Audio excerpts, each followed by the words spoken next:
Neyi beceremedin lan? Ha? Ağam, esasında her şey iyi gidiyordu. Ahmet'i kükürt odasına don gömlek götürdük. Hatta içeriye de soktuk. Ee? Sonra sanki gökten paraşütle iner gibi Azat zırt diye karşımıza dikiliverdi.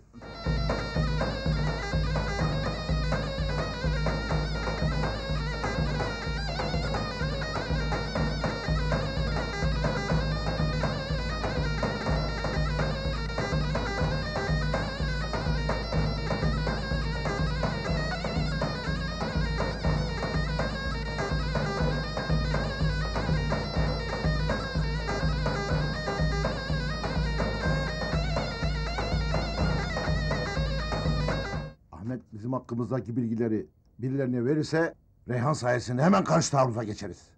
Bu kadın hukuk bilgisiyle çamurdan çıkmamız için yol gösterir bize. İyi de hiçbir yerde yok. Aklıma başka şeyler geliyor.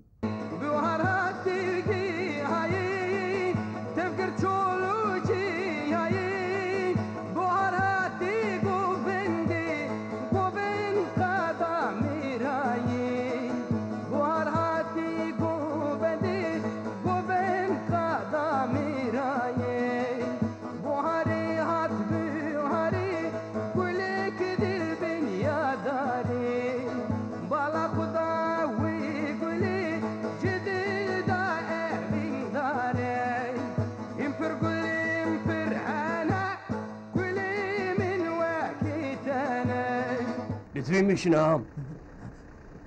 Ne diyorsun Mahmut? Sen bilirsin. Yine de Rüstem'e son bir şans daha verelim.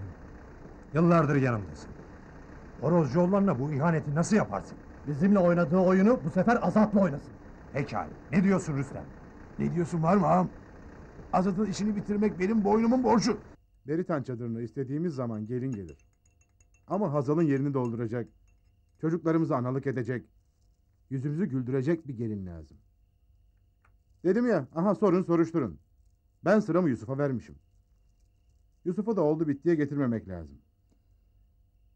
Ben Yusuf'a münasip birini bulmuşum. Sen kimi kastedersin?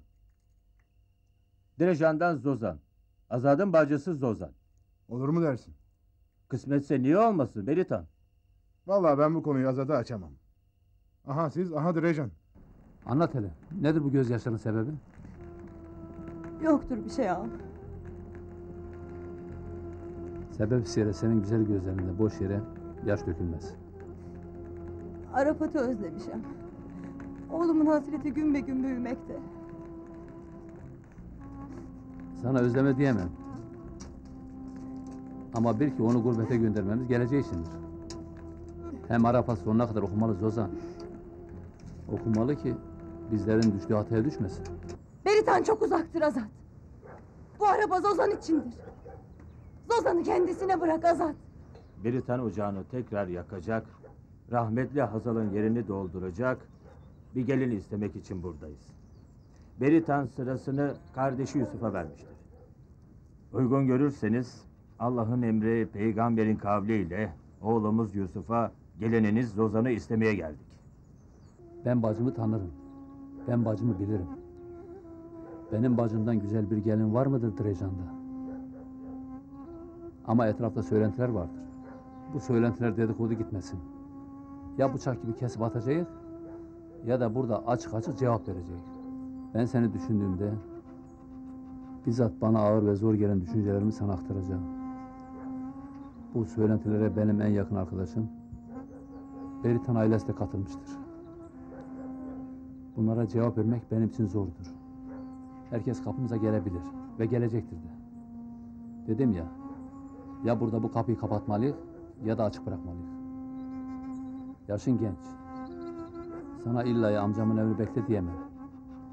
Arafat da babası gibi yiğittir. Eğer her şeyde Arafat düşüneceksen, bilesin ki Arafat da yalnız değildir. O hepimizin çocuğudur. Bitti mi diyeceklerin? Bitmiştir. Seni dinleyen. Bir gün beni yanına oturtup doğru dürüst benimle konuşmadın. Hep ardımda gözü yaşlı bıraktın. Şu an söylediklerin sanki Zozan bacına değil başkasınadır. Ya sen beni hiç tanımamışsın Ya da beni deniyorsun. Benim ocağım tütmektedir. Arafat babasının yerindedir. Kararım kesindir. Zozan bacının etrafındaki her dedikodu, söylenti kesilmelidir. Bu konuda kararlıyım. Hiç kimseyi karşımda görmek istemiyorum. Azad'ı bile. Sen Zozan'ı tanımamışsın.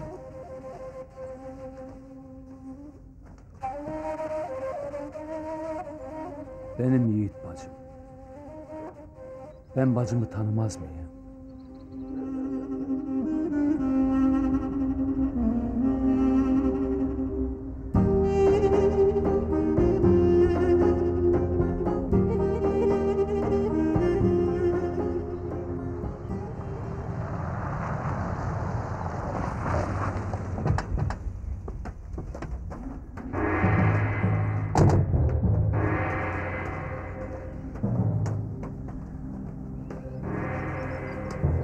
Hoş geldiniz.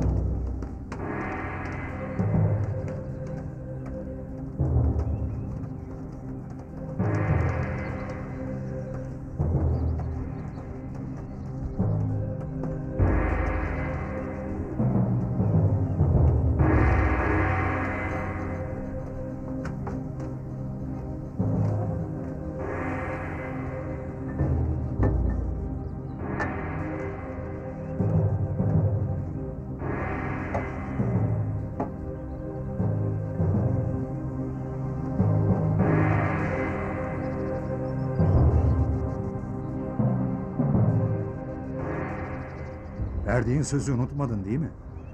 Unutur muyum ağam? Ökkeş bizim hesabımızı bizim yerimize görmeye geldi. Geldiği günden beri işler çorap söküğü gibi çözülecekti. Ama olmadı. Her şey süt liman olacağına işler daha da sarpasar. Bu iş çok uzadı Rüstem. Söz vermişim ağam. Azad'ın işini bitirmek boynumun borcudur.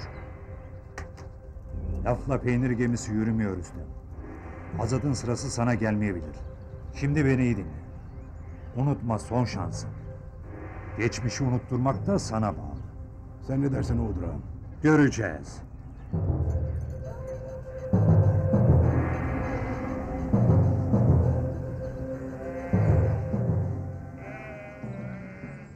İyi düşünmelisin Zozan.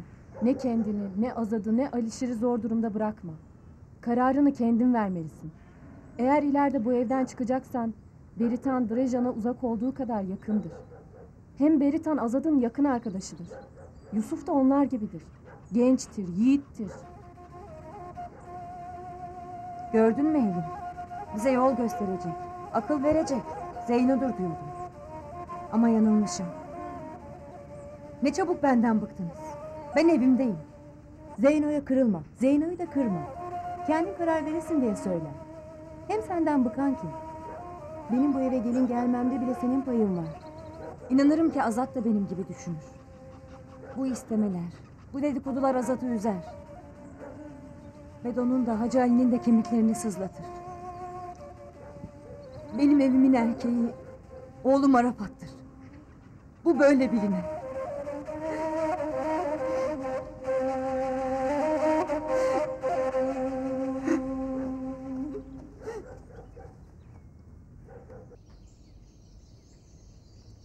Oh be! Dünya varmış. Vay be! Lan Sado, ne ahmakmışım be! Mutluluk yanı başımdaymış da ben görmemişim ha. Körmüşüm kör!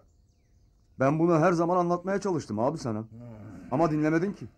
Hırsına, nefsine, öfkene gem vuramadın. Hep yenildin onlara. Doğru söylüyorsun be. İnsanın kardeşi gibisi yok. Ne de olsa aynı kan. Hem ne düşüneyim biliyor musun Sado? Artık zamanı geldi de geçiyor bile. Her tarafa elçi göndereceğim aşiretlere, cemaatlere. Elini aratmayacak, Katuroğlu ailesine yakışır bir gelin arayacağım. Hem de hiç vakit kaybetmeden. Zozan'ın ağzını bıçak açmıyor. Bize küsmüştür. Etraftaki dedikodular bitmek bilmiyor. Bundan sonra Zozan'ı kimse zorlamamalı. Kimse de Zozan'ı istemeye gelmemeli. Zozan ne diyorsa onu yap Alişir. Zozan yalnız gelinimiz değil. Aynı zamanda bu evin sahibidir de. Bu konuda Zozan bilmeli ki hiç kimse Zozan'a hüküm veremez.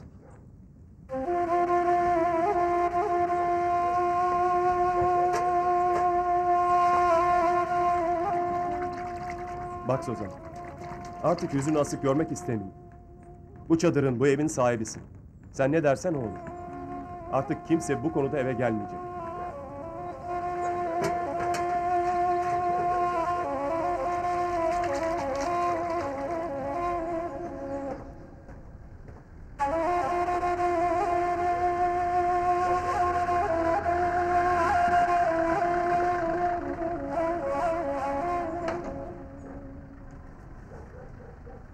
Yani illa kendi başınıza hüküm verip gittiniz.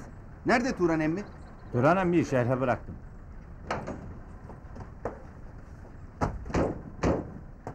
Dediğin oldu. Zozan dedi Yusuf benim dünya ret kardeşimdir. Ben bu saatten sonra böyle bir şey düşünemem. Herkes için bu geçerlidir dedi. Kararını almıştır. Zaten bu evde benim sözüm hiçbir zaman para etmedi ki. Şimdi Azat'ın yüzüne nasıl bakar? Turan emmi de sen de hep aynısınız. Azat hoş görmüştür. Ben evlenmeyeyim babam. Evleniyse Beritan evlensin. Ya bu gençler hep böyledir zaten. Yahu sizi evlendirelim dedik, dövelim demedik ki. Bu suç mudur, nedir? Nereye gidiyorsun?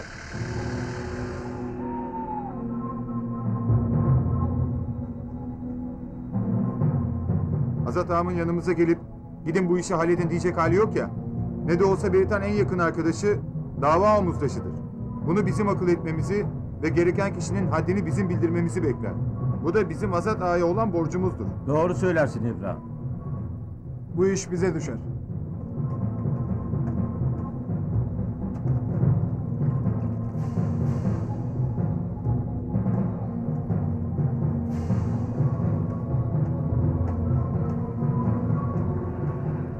Selamünaleyküm. Aleykümselam. Hayırdır gecenin bu saat? Hiç öyle konuşuyorduk. İnşallah hayırdır.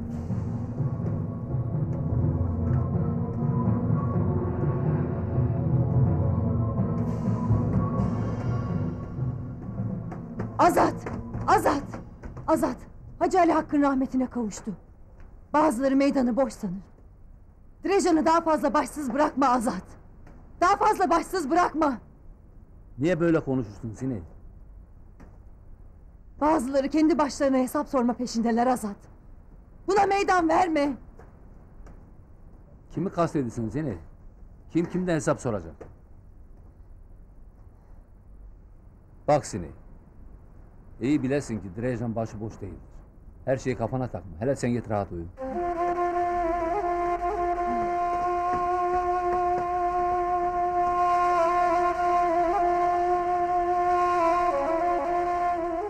Zozan, Hacı Ali'nin yiğit gelini Zozan. Ben Mehmet'i unutmadım. Sen ne çabuk Bedo'yu unuttun. Arafat'ı boynu bükük bırakma. Azat'ı zora koyma. Herkes senden hesap sorar. Drejan senden hesap sorar. Duyuyor musun beni? Duy beni. Duy beni Zozan. Azat. Zine. Zine, sen burada mısın? Zine. Zine. Zine.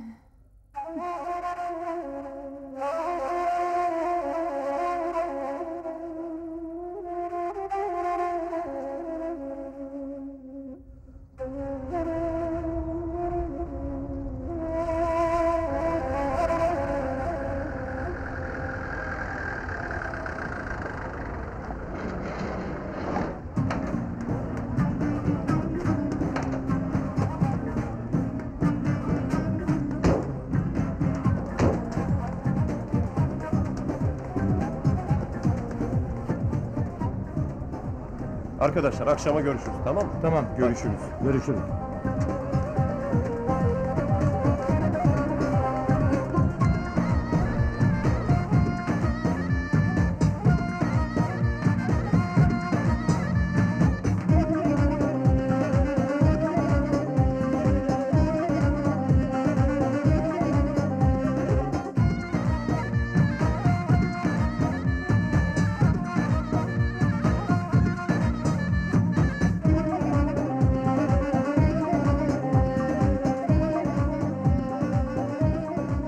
Siz bekleyin. Tamam.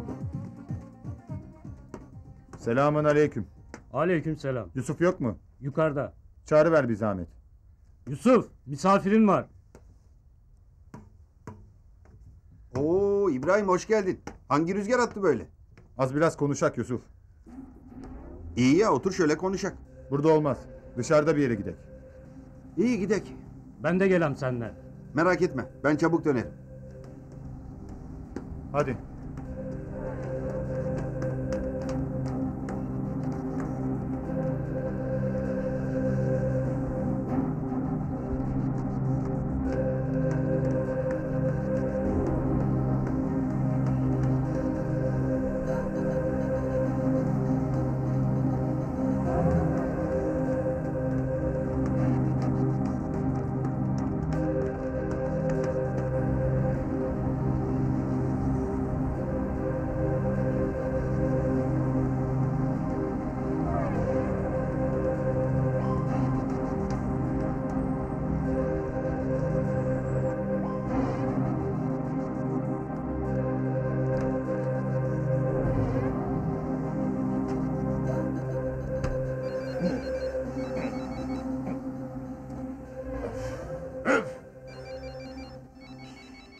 Yine ne istiyor bunlar ya?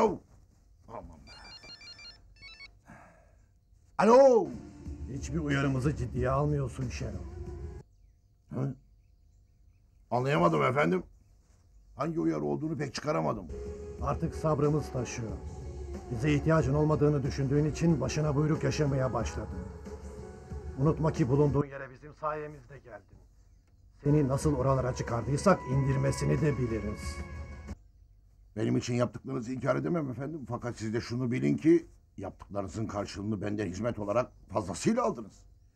Ne dediyseniz harf harfine yerine getirdim. Her işte olduğu gibi bu işte de emeklilik diye bir şey var. Artık beni emekli edin. Emekliliğine biz karar veririz. Senin orada olmanın nedeni Azad'ı meşgul etmendir.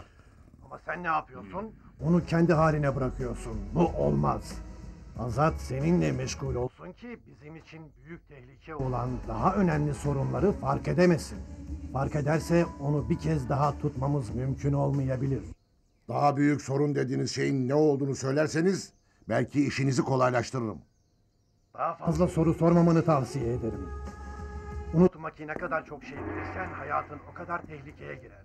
Umarım anlamışsındır. Şimdi dediğimizi yap ve Azad'ı meşgul et. Sana rahatlık Şerol. Ne o abi? Bir ölüm haberi almıştınız.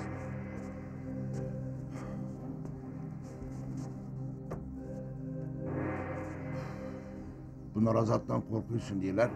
Kendileri daha çok korkuyor. Çünkü Azat ve arkadaşları toparlanmaktalar. Bundan sonra siyasi mücadele sürdürecekler. Bunlar rahatsızı burada. Ben şimdiye kadar Azat'ı 50 defa aklamıştım. Ama halkı karşıma alırım.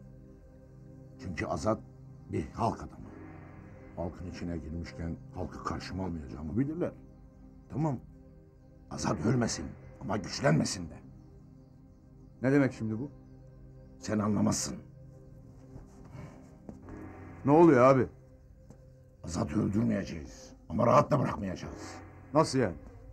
Suyun önünü keseceğiz. Her tarafa sızmasını önleyeceğiz.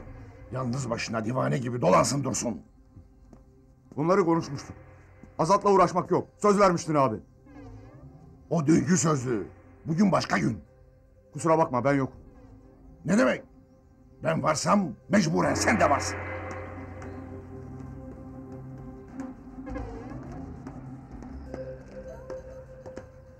Buyurun arkadaşlar.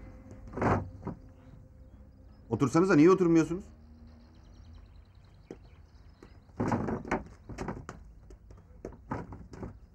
Yusuf sende hiç utanma sıkılma yok mu? Ne demek istiyorsun İbrahim? Hepimiz seni kardeşimiz bildik. Aramıza aldık.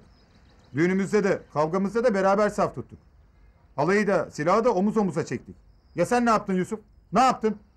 Açık konuş İbrahim. Dediklerinden hiçbir şey anlamadım. Anlamamazlıktan gelme. Zozan bizim bacımızdır. Seni de kardeşimiz bildik. Zozan sizin olduğu kadar benim de kardeşimdir. Bu benim fikrim değildir. Adam olan bacısına yan göze bakar mı lan? Bakar mı? Zozan bacın değil mi senin? Adam bacısına bunu yapar mı? Yeter bu kadar. Bir daha gözümüze gözükme Yusuf.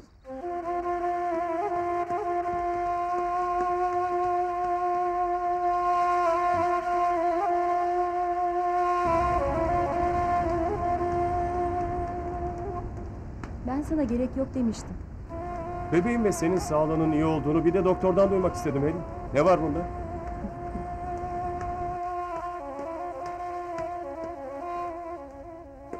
Buyur abi.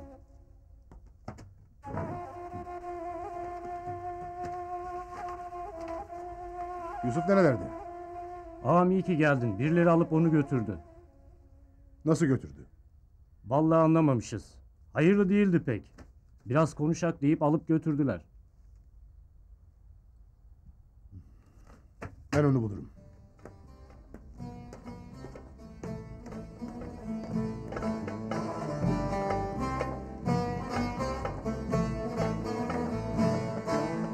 خبر هاتم li serşkadır Eyvah gül bu evin dara büldü Agahdar bumle ser evinadır Eyvah gül bu evin dara büldü Bülbül hemakat nakşineci gül Bülbül hemakat nakşineci gül Le dutmam, le dutmam, le dutmam Delala evin dara pısmami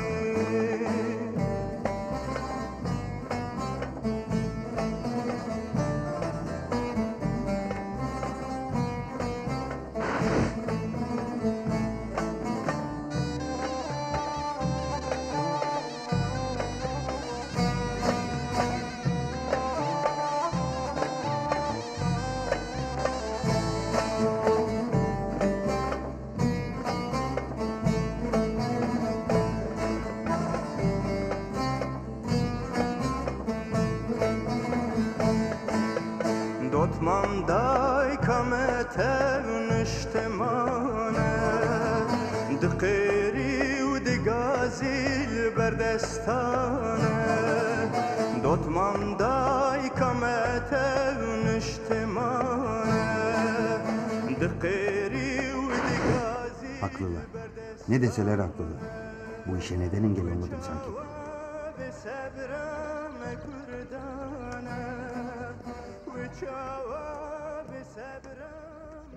Yusuf.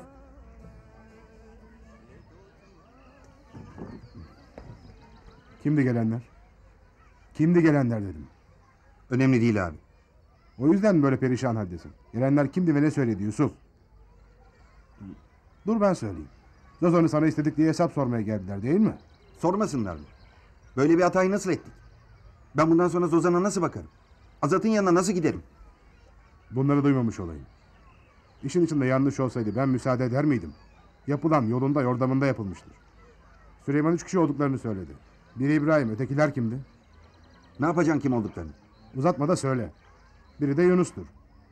Üçüncüsü Sabri miydi? Saat kaç? Yaylı minibüsünün kalkmasına daha var. Sen dükkana git, ben şundan 2 çift laf edeyim. Olan olmuştur. Ne ben Zozan'ı istedim, ne de gelip hesap sordular. Unutalım gitsin. Uzatma, sen dükkana git.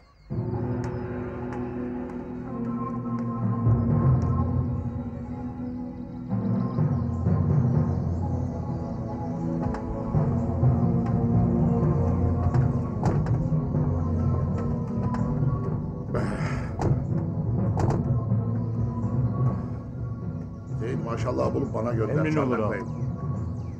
Gördüğün gibi Sado. Maşallahsız olmuyor. Konuşup gönlünü alayım bari. Sen bilirsin.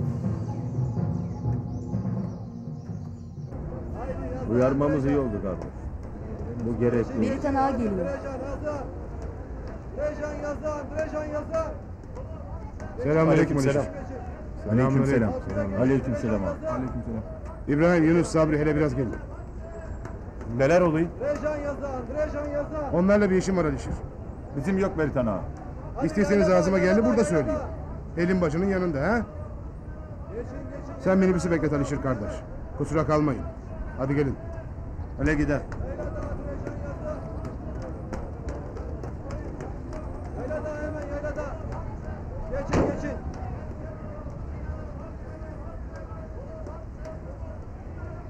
Beritan ağayı hiç böyle sinirli görmemiştim. Ben de. Lakin aklıma gelen şeyse bu üçünün hem Azat'tan hem Beritan ağamdan hem de benden çekecekleri var. Siz kimin namusunu kimden koruyorsunuz ha? İyi günde kötü günde sizleri aramıza katıyık diye kendinize adam belliyorsunuz ha? Adamlık bu mu lan? Yapılanda yanlış yoktur. Böyle bilesiniz. Ayrıca bu durum Yusuf'un isteği değildir. Fikir benden çıkmıştır. Hesap soracağınız biri varsa o da benim. Hadi bana sorun hesabı. Sorsanıza. Bunu Yusuf hiç duymayacak. Siz Yusuf'a gelmediniz. Yusuf'la konuştuklarınız hiç yaşanmadı. Biz unuttuk, siz de unutursanız hayrınıza olur.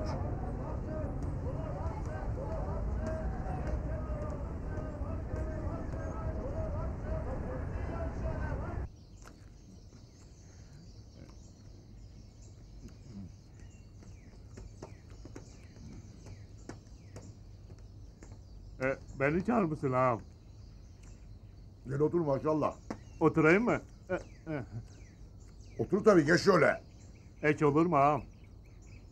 Ulan otur dedim, kafamı taslattırma ya. Ne kızıysın ağam, aha oturdum. Nasılsın maşallah?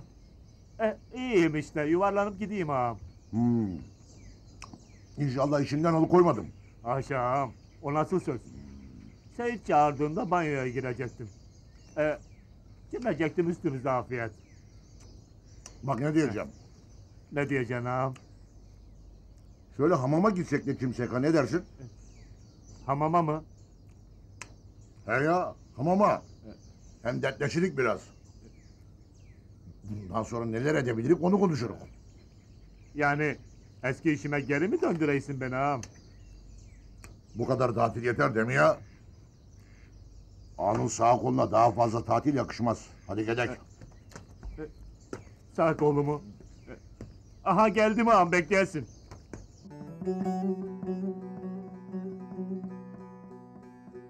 Kırmızı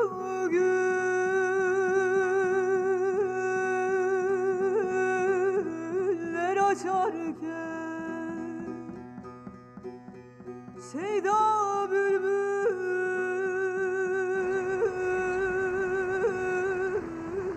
öterken Şu gönlüm hamda yatarken Memlekete bak, taşı toprağa cennet. Aslan oğlum, buraları sevdiğine sevindim. Memleket gibisi var mı? Sevmez olur muyum baba? Buradan uzak olsam da ben buralıyım. Bu bizim Hasan değil mi ya?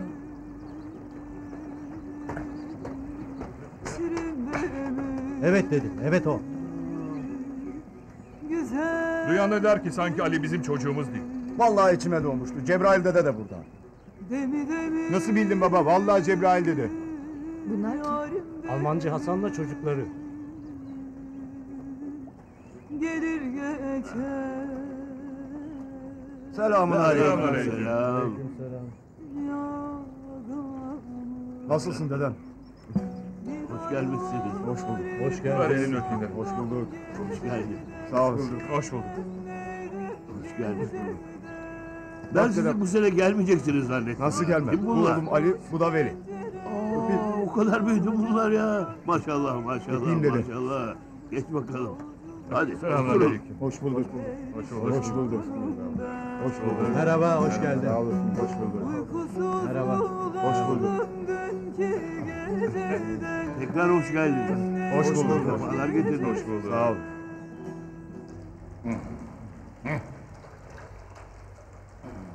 Hele bak bak.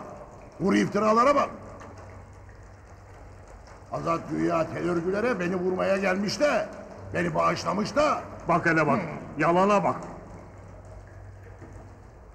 Vur iftiraya bak sen. Ben Azat'tan korkmuşum da, kadın elbisesi giymişim de Azat'tan kaçmışım. Güya Azat beni avukatla yatakta yakalamış da üzerime mermi yağdırmış. Seni Serker'e benzetiyorlar ağam. Serker benim arkadaşımdı. Benzerim tabii. İyi ya. Arkadaşım milletvekili Serker bıyığını kesip kadın kılığına girip de ondan sonra Azad'ın arkadaşı Barzan'dan kaçmadı mı? Barzan'dan? Ulan o da dedikodu, o da iftira. Hep iftiradır. Bu iftiraları bana da attılar. Nasıl yani? Yok Azat beni diri diri toprağa gömmüş de, yok efendime söyleyeyim beni istim odasına dertmiş de, yok Azat ben Azat'ın korkusundan Drejanların çadırına girmişim de, kadınların elini eteğini öpmüşüm. Ulan maşallah. Bana atılanlar iftiradır, yalandır da seninkiler doğru olmasın sakın. Tövbe! Vallahi hepsi iftira, kuru iftira. Ha. Hadi kesene bakayım, iyi kesene. Keseliyor. Cebrail dede daha iyisin inşallah. Çok şükür. Maşallah töre de büyümüş. İyiydi ya.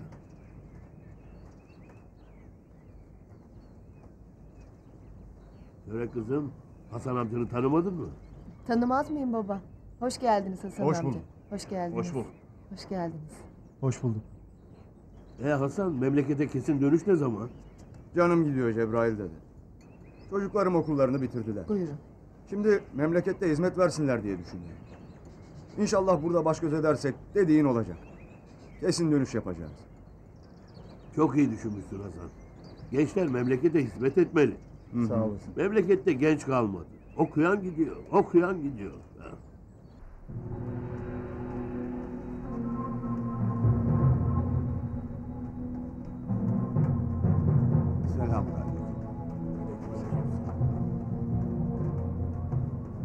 Çocukları yatırın artık. Geçirdim Azat. Tamam geliyorum.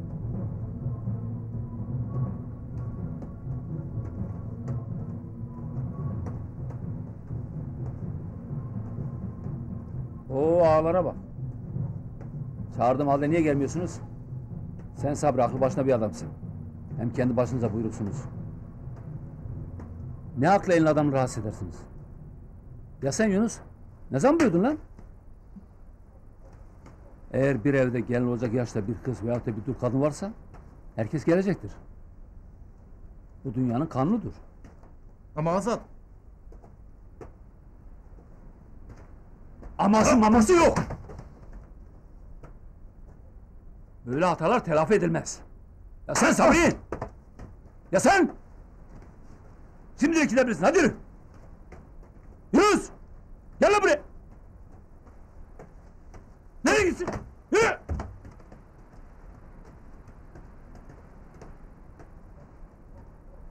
Alişir hele gelin. Asıl suç sende Alişir. Sen artık çocuk değilsin. Çocuk babası olacak yaştasın. Aynı zamanda babanın da yerindesin. Bunlara akıl verecek sensin. Bu saatten sonra hiçbir vukuat olmayacaktır Ecan'da. Bugün böyleydi, bundan sonra da böyle olacak. Ağalar, kusura bakmayın. Bunu yapmazsak önünü alamayız. Sen haklısın.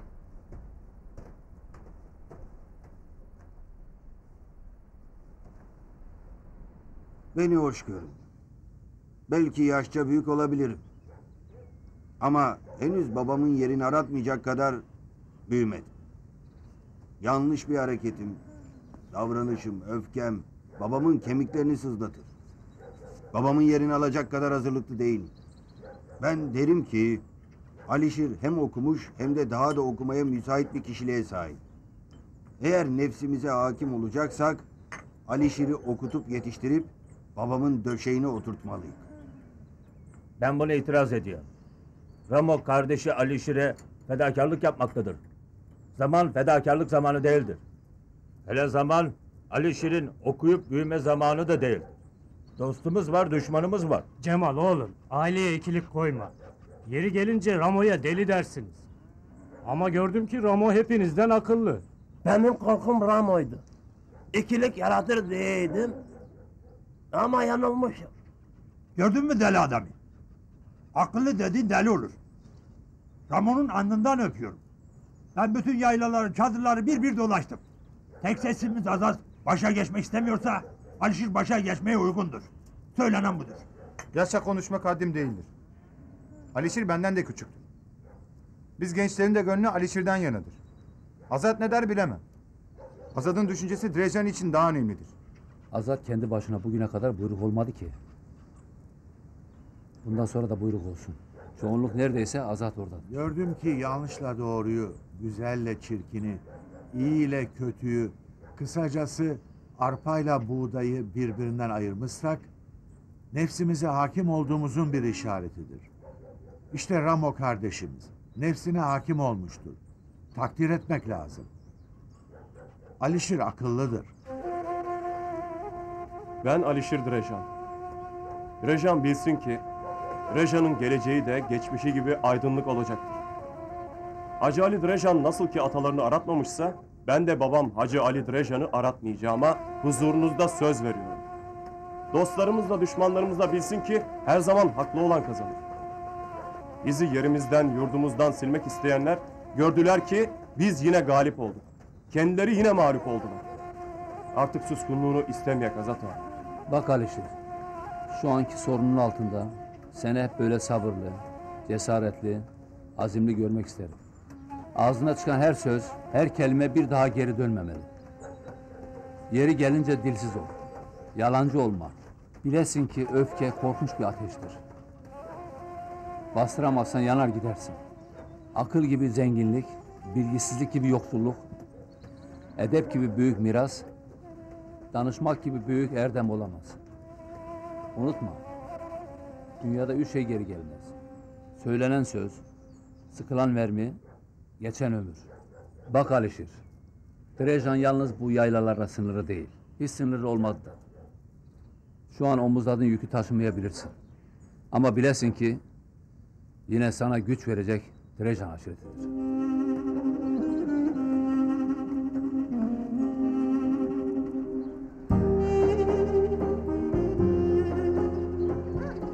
Bizi sakın yanlış anlama. Bunları söylüyorsak seni düşündüğümüzden. Vallahi ben de ne düşüneceğimi şaşırdım. Bu işin çok uzadığının farkındayım. Hakkımda söylenenler kulağıma geliyor. Çok üzülüyorum. Kendim için değil, babam için. Kimsenin yüzüne bakamaz oldum. Yine de umudumu kesmek istemiyorum. Sanki bir gün Azat gelip beni babamdan isteyecek gibi hissediyorum. Bunu Azat'a açık açık söyle. Senin de dediğin gibi insanların konuşmasının önüne geçemezsin. Söylemedim mi? Hepinizin içinde sevdamı haykırmadım mı ona? Gururumu hiçe sayıp orta yerde ağlamadım mı?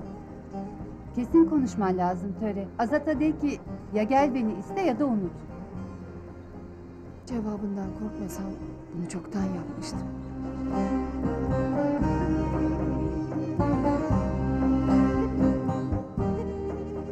Çocuklarımı özledim Zaza.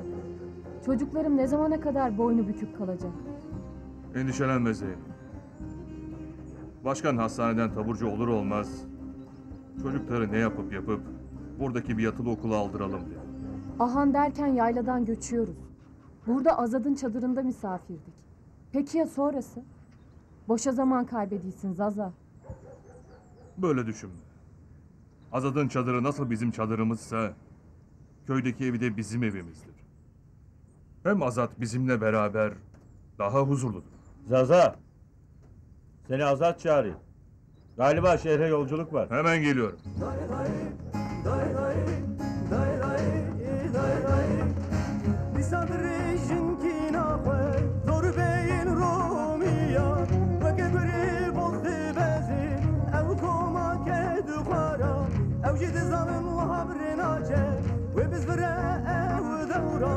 Başızanın emnatırsın Lemerabe hazar ferman Ciber ve kirin Halen düşünüyorum da bu maşallah ikide bir işimizin içine giriyor. Bu avukat Ahmet'i bile bizimle işbirliğine sokan yine maşallah. Hangi yola çıkarsan çık, mutlaka Azat karşımızda. İyi ya, senin düşmanın Azat. Madem ki karşına çıkmakta, Azat'ı aklamak daha kolay. Bunu söyleyen sen misin? Kendin bile Azat'a çarpıldın. Anlaşılan kendi işimizi kendimiz göreceğiz. Bana son bir şans daha ver. Ya ben, ya Azat. Göreceğiz.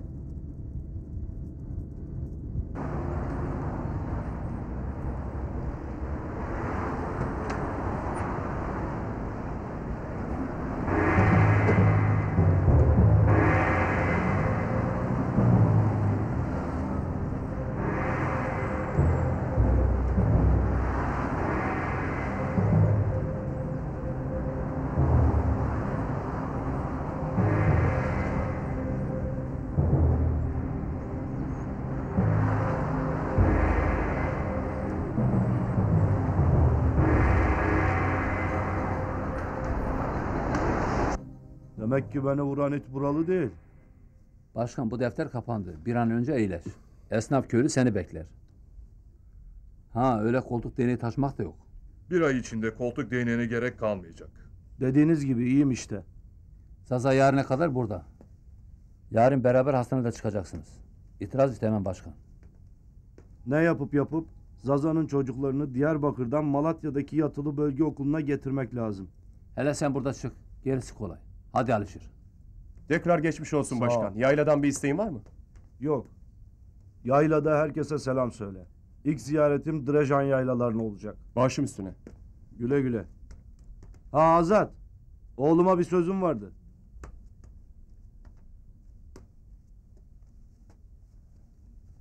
Şu yeğenimi gözlerinden öpesin. Olur. İlla kerata Azat'ın puşisi dedi durdu.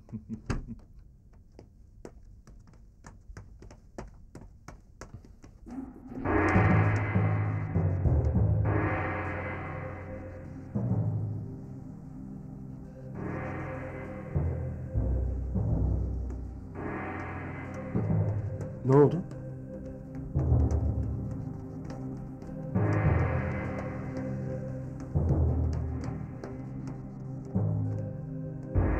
Sana dediğim gibi.